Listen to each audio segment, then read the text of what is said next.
हमारे चैनल को सब्सक्राइब करें और बेल आइकन को प्रेस करें ताकि नई वीडियो की नोटिफिकेशन आप तक पहुंच जाए। धन्यवाद। दुनिया में बहुत सारी ऐसी चीजें हैं जिनसे जुड़े हुए फैक्ट्स हम सभी के दिमाग में कभी ना कभी तो आते ही होंगे।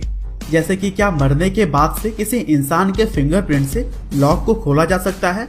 आखिर AK-47 राइफल का नाम AK-47 ही क्यों पड़ा? और आखिर 2000 का नोट छापने में सरकार का कितना खर्च आता है? शायद इस तरह की बातें आपके दिमाग में कभी ना कभी तो आई ही होंगी, लेकिन इसका जवाब शायद सीधा सीधा दो जवाब है। पहला तो यह कि आज के लगभग सभी डिवाइसेस फिंगर्स को ही स्कैन नहीं करते, बल्कि उंगलियों के अंदर के इम्पल्स को भी मापते हैं। और जब कोई व्यक्ति मर जाता है तो उसके शरीर के अंदर के इम्पल्स काम करने बंद कर देते हैं और इस तरह से फोन हो या फिर कोई और डिवाइस खोला नहीं जा सकता है। हालांकि कुछ सालों पहले तक, खास करके फोन्स की अगर बात करें तो उसमें फिंगरप्रिंट स्कैनर इम्पल्स को स्कैन नहीं करते थे और इस सिचुएशन में मरे हुए व्यक्ति के फिंगरप्रिंट से स्कैन करके भी लॉक को खोला जा सकता था।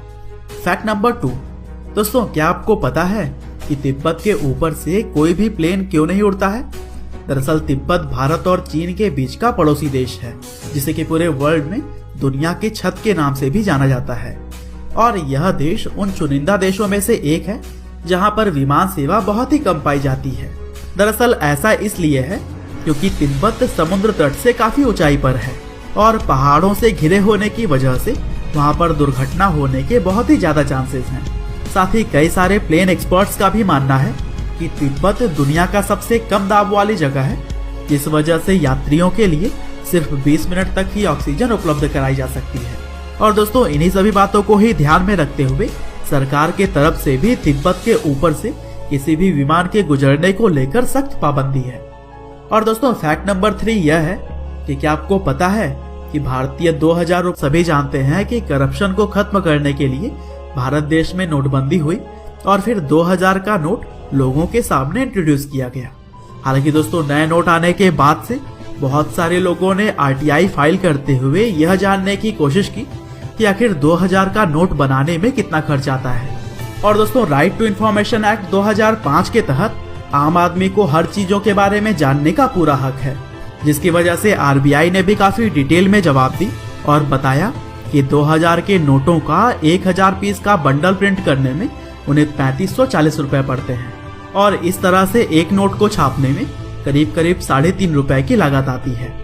और फिर इसी तरह से 5 का नोट बनाने में उन्हें 48 पैसे, 10 का नोट बनाने में 96 पैसे, 20 का नोट बनाने में 1 रुपए 50 पैसे, 50 का नोट बनाने में 1 रुपए 81 पैसे और 100 रुपए का नोट बनाने में उन्हें 1 रुपए 79 पैसे की लागत आती है। और दोस्तों कुछ इसी तरह से फैक्ट नंबर 4 की बात करें तो क्या आपको पता है कि AK-47 राइफल का नाम आखिर AK-47 ही क्यों रखा गया? शायद यह बात भी आपको नहीं पता होगी। दरअसल मिखाइल दूसरे विश्व युद्ध में एक टैंक कमांडर थे, जिन्हें की चोट लगने की वजह से हॉस्पिटल में भर्ती होना पड़ा। और फिर जब हॉस्पिटल में ही रहते हुए उन्हें यह पता लगा कि सोवियत राइफल्स की खराब परफॉर्मेंस की वजह से बहुत सारे सैनिकों की जान जा रही है, तभी इस बात का उन्हें बहुत ही दुख हुआ। और फिर हॉस्पिटल से डिस्चार्ज होने के बाद लगातार 5 सालों तक कड़ी मेहनत करके उन्होंने शानदार वेपन तैयार किया और फिर इसका नाम उन्होंने ऑटोमेटिक कलाश्निकोव 47 रखा, जिसमें कलाश्निकोव उनका खुद का सरनेम था, जबकि 47 उन्होंने साल 1947 से लिया था और इसी साल ही AK-47 बनकर तैयार हुआ था। और दोस्तों इतने पुराने गन का ही अपग्रेडेड वर्जन आज भी बहुत सारे देशों की सेनाएं इस्तेमाल करती हैं। और दोस्तों इसी तरह से आज का हमारा आखिरी और फैक्ट नंबर 5 है भारत के पहले रॉकेट से जुड़ा हुआ। दरअसल 21 नवंबर 1963 भारत के इतिहास के सबसे महत्वपूर्ण दिनों में से एक था, क्योंकि इसी दिन ही भारत के पहले रॉकेट ने उड़ान भरी थी।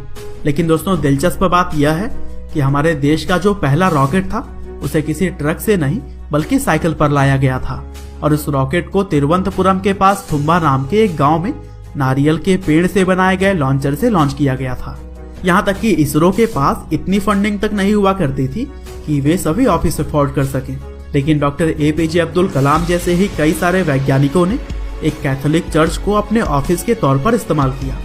और दोस्तों फिर से जब दूसरे रॉकेट को लॉन्चिंग पैड तक ले जाने की बारी आई, तब साइज में पहले के मुकाबले काफी बड़े होने की वजह से इसे बैलगाड़ी पर ले आया गया। हालांकि सैल्यूट करते हैं दोस्तों हम उन वैज्ञानिकों को जिन्होंने दिन रात की कड़ी मेहनत के बाद आज इंडियन स्पेस रिसर्च ऑर्गेनाइजेशन को उस मुकाम पर ला खड़ा किया है जहां से हम सभी देशवासियों को गर्व है। उम्मीद करते हैं कि आपको यह फैक्ट्स जरूर ही पसंद आए होंगे। लेकिन दोस्तों इसी तरह के और भी नॉलेजेबल वीडियोस को देखने के लिए आप लाइक